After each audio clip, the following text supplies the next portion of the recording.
There's no feeling more intense than starting over. If you deleted your homework the day before it was due, as I have, or if you left your wallet at home and you have to go back after spending an hour in the commute. If you won some money at the casino and then put all your winnings on red but it came up black. If you got your best shirt dry cleaned before a wedding and then immediately dropped food on it. If you won an argument with a friend and then later discovered that they just returned to their original view. Starting over is harder than starting up. If you're not ready for that, like if you've already had a bad day, then what you're about to go through might be too much. Feel free to go away and come back. I'll be here. Alright, thanks for coming with me on this trip. I'll understand if you have to take a break at any point. Just find a safe place to stop and quit the game. And don't worry, I'll save your progress, always.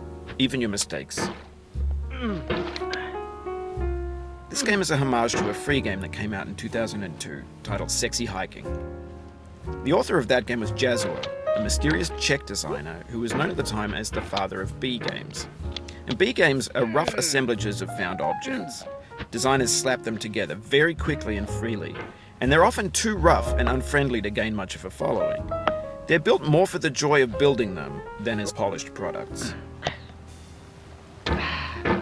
In a certain way, Sexy Hiking is the perfect embodiment of a B game. It's built almost entirely out of found and recycled parts, and it's one of the most unusual and unfriendly games of its time. In it, your task is simply to drag yourself up a mountain with a hammer. And that act of climbing, in the digital world or in real life, has certain essential properties that give the game its flavor. No amount of forward progress is guaranteed. Some cliffs are too sheer or too slippery.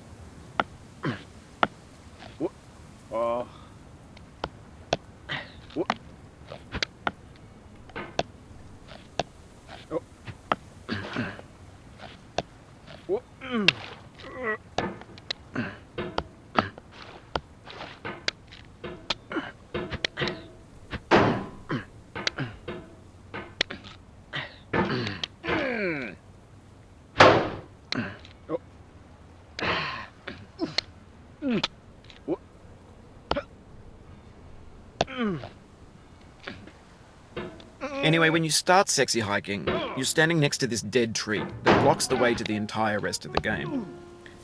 It might take you an hour to get over that tree, and a lot of people never got past it. You prod and you poke at it, exploring the limits of your reach and your strength, trying to find a way up and over.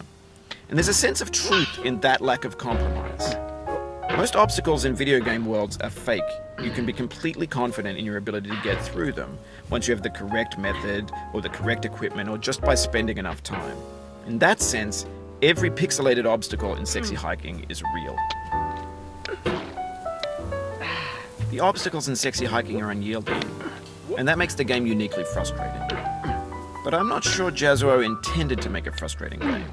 The frustration is just essential to the act of climbing, and it's authentic to the process of building a game about climbing. A funny thing happened to me as I was building this mountain. I'd have an idea for a new obstacle, and I'd build it, test it, and it would usually turn out to be unreasonably hard. But I couldn't bring myself to make it easier. It already felt like my inability to get past the new obstacle was my fault, as a player rather than as a builder.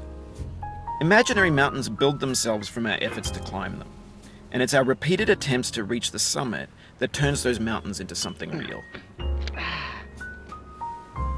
When you're building a video game world, you're building with ideas. And that can be like working with quickset cement.